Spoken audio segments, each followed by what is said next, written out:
Well, I mean,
All right.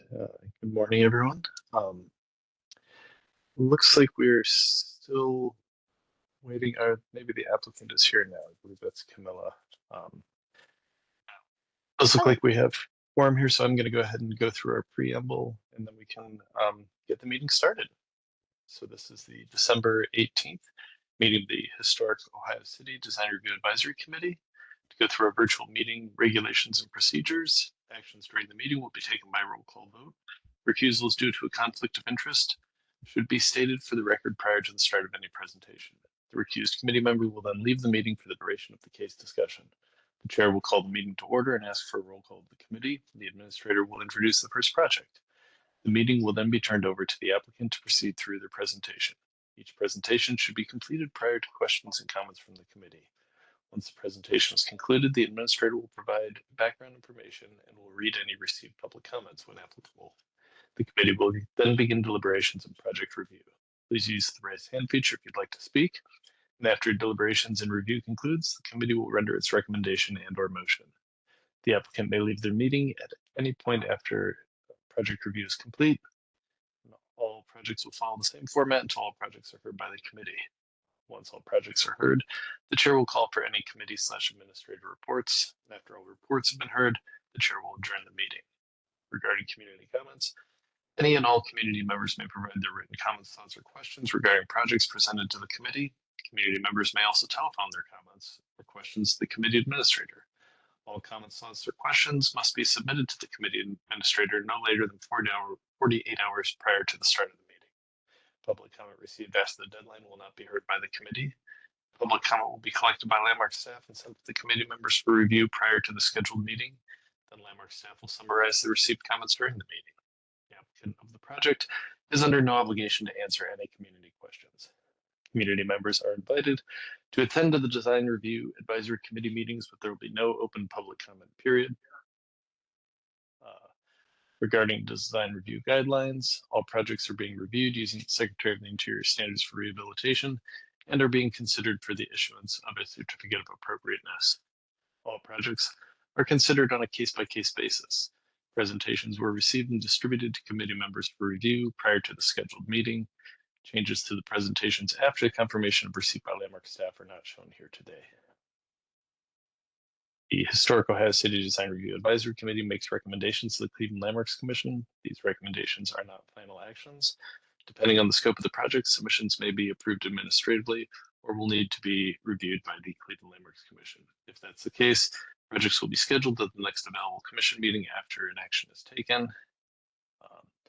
As always, we have the Secretary of the Interior stands for rehabilitation available for reference. If anyone needs me to pull that back up, I'm happy to. And we have a short agenda today, so looks like Nia's not here. So Alex, do you mind stepping in as chair? Certainly. We will call the December 18th, 2025 Ohio City Design Review meeting to order. Dan, call the roll. Ms. Anderson? Here. Ms. Flaherty? Mr. Frondorf? Here. Ms. Land? Here. Mr. Miller? Here. Mr. Persons? Here. Mr. Trevisano? Here. And Ms. Marinucci. All right, Mr. Chairman, we do have quorum, and we have mentioned have one case on today's agenda, and that is case HOC 25-51 at 4205 Woodbine Avenue in the Ohio City Historic District. A proposal for window replacements. I believe we have the applicant here. If you want to walk us through your presentation, just let me know when you want me to advance through the slides. And, Perfect. I'll be happy to do that then. Awesome. Hi, everyone. My name is Camila Georgie. I will be presenting today's design review. If you don't mind going to the next slide. Thank you. So here's a map showing the location of the property, 4205 Woodbine Avenue. If you don't mind going to the next slide. So here are the exterior images of the windows that we're looking to replace. If you don't mind going to the next slide. So here's the side view. If you're looking at the house, it's going to be on the left side. Well, the left image is the left side of the house if you're looking straight at it. The right image is the back of the house windows. If you don't mind going to the next. Thank you. I went ahead and highlighted the exact windows that we're looking to replace. If you don't mind going to the next one. Same thing, highlighting the exact windows that will be replaced. And then next slide, please. And these are going to be the interior inside of the house, what the windows look like. Currently, the windows need to be, there needs to be some plastic over them to prevent any wind or it's not properly insulated. So it has to be covered, which is why we're looking to replace them. If you please go on to the next slide. Here's some additional images as well as the other side of the, on the side of the house, on the right side of the house. Next slide, please. Thank you. These are the windows for the inside bottom unit with plastic over them. Next slide. Thank you. Upper unit windows. Next slide, please. We're just looking to replace this one window in the back, which also has a plastic over it. Next slide, please. So some of the material, the scope of the work, we're proposing to replace 13 existing windows throughout the home. All the windows will be Radiance Plus model white interior and exterior interior finish, manufactured with Excel glass and intelligent glass, in Incept spacers, energy efficient performance rating.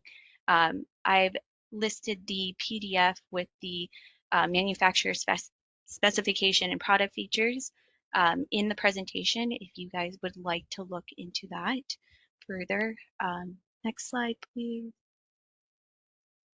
Here's a little bit more about each window that we're replacing. 5 of them are going to be the R8800 Renaissance Plus double hung window. One is going to be a double hung plus, that's going to be a different size. And then 3 windows are going to be standardized size, and then 4 windows are going to be a 24 width by 54 height, with all their specifications of what the window is. Next slide, please.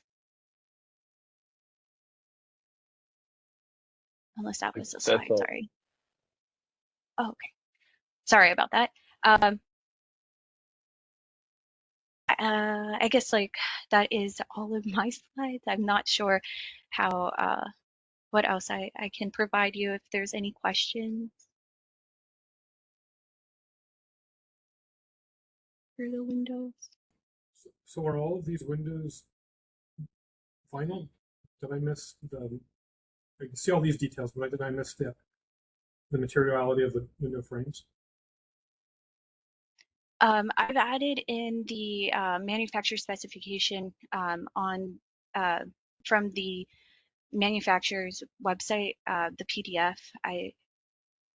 In the Okay, slide. well, are they? I can't click on that on my screen. Are they Alex, vinyl? they're all It's- vinyl. Yeah, they're Okay. white vinyl windows. So typically we do not permit vinyl windows in the historic district. There are other materialities, aluminum clad wood windows are probably the preferred standard, but there are others, but it's uncommon for us to approve a vinyl window in the historic district.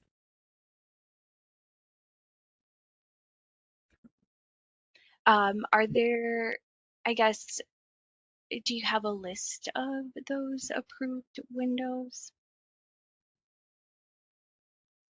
So they're not specific windows or manufacturers, but in the window, like the guidelines and policy that I believe Jessica sent you, it sort of outlines the different material options that are preferred in historic districts.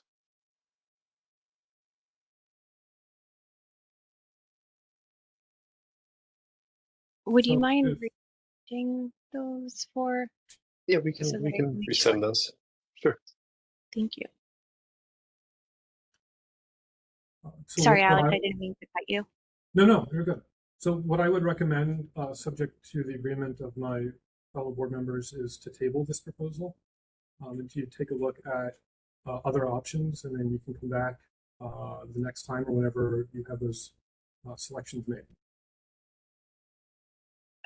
Thank you.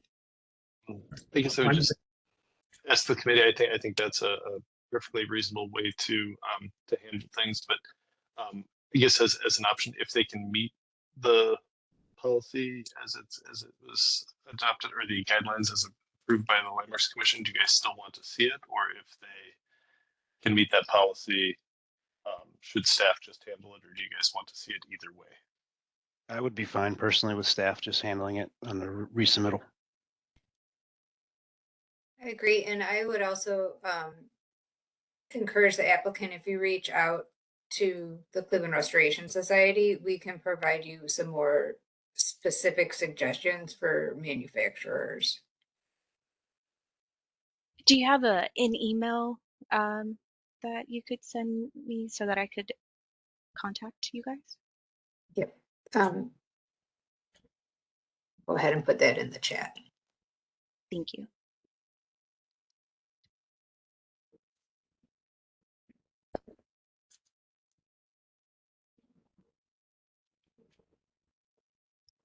Thank you.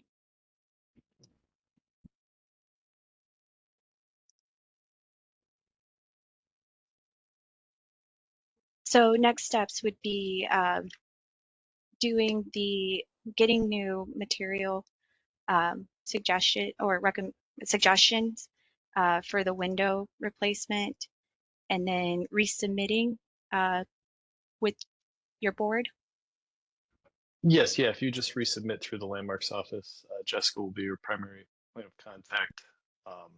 In the meantime, I think it would make sense for the committee here to table it. So if you do want to, if you can't meet the guidelines and you do want to come back for further discussion, it'll still be on the table here. Okay.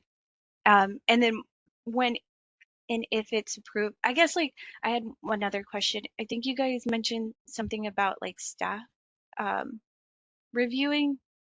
Did I get that wrong? Yes, yes. So if you when you after you look at the guidelines, talk to Cleveland Restoration Society, if you can meet the guidelines that have been approved by the Cleveland Landmarks Commission, which is what I'll send you again, you might not have to come back before this committee.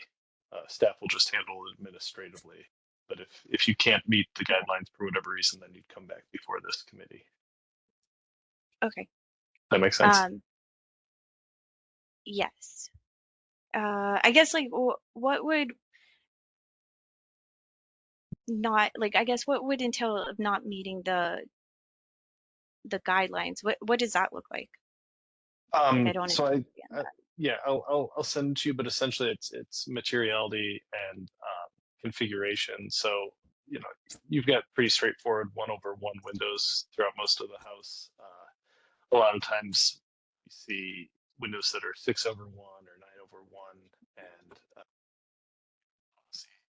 The guidelines say that those have to be you have to match the configuration, so you need to replace those with simulated divided light. So exterior express buttons that would be 6/1. Yours are 1/1, so you shouldn't run into that. It should be pretty easy just to change out the materiality of the visible windows, and then we can move forward administratively. But I'll send you that, and then we can talk offline. Okay. Yeah, that would be great. Thank you. Do you have an email too, by chance? I Or do. how would best to contact you?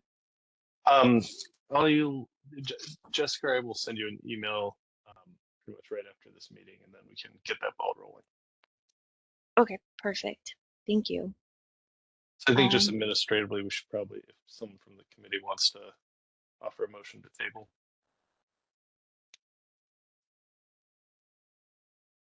I'll offer the motion to table. Second, I'll second. Dan, you can call the roll. Ms. Anderson, Yes. Ms. Flaherty, Yes. Mr. Frondorf, Yes. Ms. Land, yes, Mr. Miller, Yes. Mr. Persons, Yes. Mr. Truesdale. Yes. Mr. Chairman, the motion passes unanimously. All Wonderful. right, yeah, as I said, Steph will be in touch, and we'll get this all sorted out hopefully quickly. Awesome. All right. Well, thank you guys for your time. Have a good Thank one. you. Thank you. That is our only agenda item for today. So this is our last meeting for the year. So I guess just wanted to thank you guys all for another great year. We did have, you guys had 20 meetings this year. Some of your meeting dates fell on holidays, so you guys didn't have the most meetings of all the design review committees. I think probably the first time in a while. You guys did see 55 cases, so more than any of the other committees. But only by like 10. Sometimes it's super lopsided, like you guys see 3 times as many. So I think the rebalancing of the the regions that we came up with and everything are working.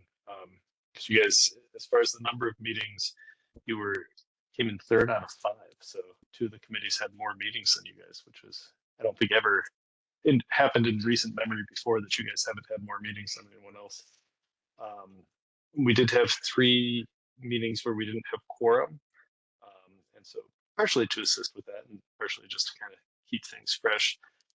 Landmarks Commission on Thursday appointed Grace Myers to join the committee, so she'll be joining us, I believe, for the first meeting in January. So she'll be a welcome addition to the committee. She's a neighborhood resident and an architect. Some good input. But yeah, with that, thank you guys all for another great year. And Alex and I were chatting when I ran into him outside of one of these meetings about trying to get everyone together for happy hour or something in the new year, once everything's calmed down from the holidays, just so everyone could meet each other in person if we haven't. And Dan, I'm happy to help organize that if you'd like, either at a bar or I'm happy to host at my home. Whatever's the group would like. I appreciate that. Thank you. Thank you. Hey, I had one more small piece of business. Yes. There are a couple of neighbors brought this to my attention, and I looked it up, and they were right. There are at least three homes in the historic district on Clinton that have been abandoned for more than 5 years, and the addresses are 3408 Clinton. It's been in the same LLC since September of 2020. The next one is 2912 Clinton. It's been in an LLC since May of 21. And 4502 Clinton, they've owned it since October of 19. And in all three houses, they've been abandoned the entire time. And Is it the same LLC or is it different? it's the same. Yeah, it's the It's same the same. owner for that entire duration. And they're starting to show a little demolition by neglect. And it's been, at least two of them, 3408 and 4502 did come before this committee, but it has been years, and then no action has taken place on them. So they're starting to fall down, and I think 2912 is the worst of them, and that's an old Greek revival. Oh yeah. Yeah. Field. And 3408 is also a Greek revival. Okay. So if there's any enforcement action that can take place, Yeah, there's been I absolute- will. I'll talk to building and housing about that. And then I guess I did also just want to let you guys know, 41, 4104, 4103, everyone's favorite property on Whitman, Whitman, yes. 4104. Yes, that went to the Board of Building Standards yesterday, and the board basically gave them 6 months to work with Landmark staff to finalize, basically, do all the things that they were supposed to do to get their certificate of appropriateness and get rolling on it. I don't know, if they don't meet that 6 months, I don't, we don't want building and housing to move forward with demolition or anything like that, but hopefully kind of being enough of a nuisance to the owner that he'll do something or sell to someone who will. So at least some discussion happening on that one again. All right. Yeah, and I'll look into those ones on Clinton and see what we can do. Great. Thank you, Dan. All right. Unless there's anything else, I'll adjourn the meeting. Thank you all. Hope Thank you have you good holidays. Great. Thank You you. Thanks, You too. everyone. Bye, buddy. Bye-bye.